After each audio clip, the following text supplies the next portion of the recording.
1857 में royal Danish navy का जहाज हॉरिसॉन्ट उत्तरी ध्रुव की ओर जाते समय बर्फ में फंस जाता है। दूर कहीं हुए एक विस्फोट की सूचना मिलने पर कैप्टन एंडरसन अपने आदमियों के साथ जांच के लिए निकलते हैं। वहां उन्हें गंभीर रूप से घायल एक आदमी मिलता है जो अपना नाम विक्टर फ्रैंकेनस्टीन बताता है। विक्टर को जहाज पर लाया जाता है। तभी एक रहस्यमय प्राणी जहाज पर हमला कर देता है और विक्टर को उसे सौंपने की मांग करता है। कैप्टन एंडरसन अपनी बंदूक से गोली चलाकर उस प्राणी को बर्फीले पानी में डुबा देते हैं।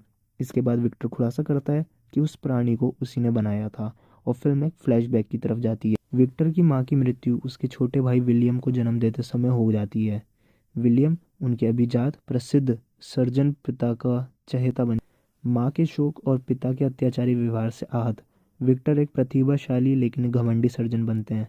वह विज्ञान के जरिए मृत्यु को ठीक करने के जुनून में डूब जाते हैं। मृत शरीर को पुनर्जीवित करने के कारण उसे royal college of surgeons Edinburgh से निकाल दिया जाता है। अनुशासन सीमती उसके काम को धर्म विरोधी घोषित कर देते हैं। हथियार व्यापारी हेनरिक हॉरलैंडर विक्टर को असीमित धन और एक अलग थलग टावर देता है ताकि वह अपने प्रयोग जारी रख सके।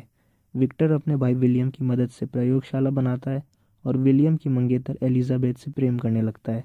एलिजाबेथ जो हॉरलैंडर की भतीजी भी है, विक्टर के प्रेम प्रस्ताव को ठुकरा देती है।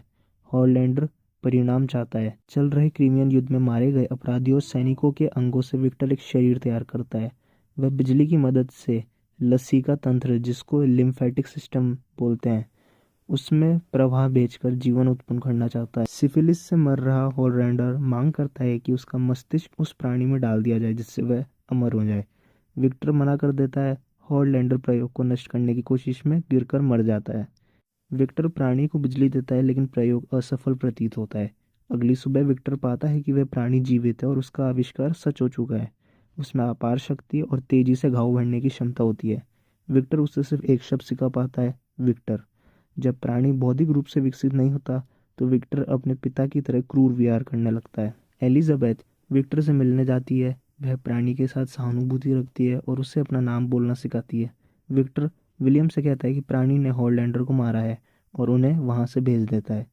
वह प्रयोगशाला में आग लगा देता है जबकि प्राणी अंदर होता है। प्राणी विक्टर का नाम पुकारता है। पछतावे में विक्टर लौटने की कोशिश करता है लेकिन टावर विस्फोट में उसकी टांग बुरी तरह घायल हो जाती है। इसी बीच प्राणी जहाज पर चढ़ाता है और कैप्टन एंडरसन से सामना करता है। अब वह अपने हिस्से की कहानी सुनाएगा। प्राणी विस्फोट से बच जाता है और एक किसान परिवार की चक्की में छिप जाता है। एक साल तक वह चुपचाप उनकी मदद करता है, लकड़ी काटना, भेड़ों के लिए भाड़ बनाना जैसे कार्य। परिवार अपने अनदेखे सहायक को जंगल की आत्मा कहते हैं। जब परिवार भेड़ियों के शिकार पर जाता है, प्राणी उनके अंधे बुजुर्ग पिता से दोस्ती करता है। वह उसे पढ़ना और धारा प्रवाह बोलना सिखाते हैं। प्राणी प्रयोगशाला में खंडरों में जाकर अपने जन्म का सच और विक्टर के घर का पता जान लेता है। वह खेत लौटता है और देखता है कि भेड़ियों ने बुजुर्ग व्यक्ति पर हमला कर रहे हैं। प्राणी भेड़ियों को मार भगाता है और मरते हुए अपने बुजुर्ग मित्र को सांत्वना देता है। शिकारी लौटते हैं और उसे हत्यारा समझकर गोली मार देते हैं। प्राणी फिर जीवित हो जाता है और समझता है कि वह मर नहीं सकता। उसे एहसास होता है कि वह अनंत काल तक अकेला रहेगा।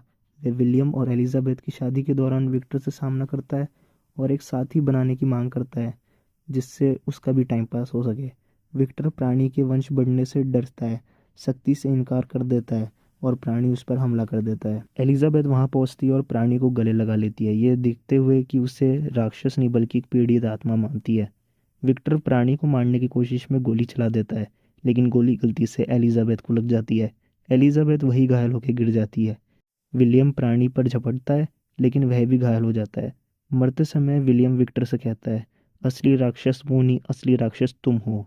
प्राणी एलिजाबेथ को उठाकर एक गुफा में ले जाता है जहां उसकी मृत्यु हो जाती है। इस घटना के बाद विक्टर पूरी तरह टूट जाता है और प्राणी का पीछा करते हुए आर्कटिक सर्कल तक पहुंच जाता है।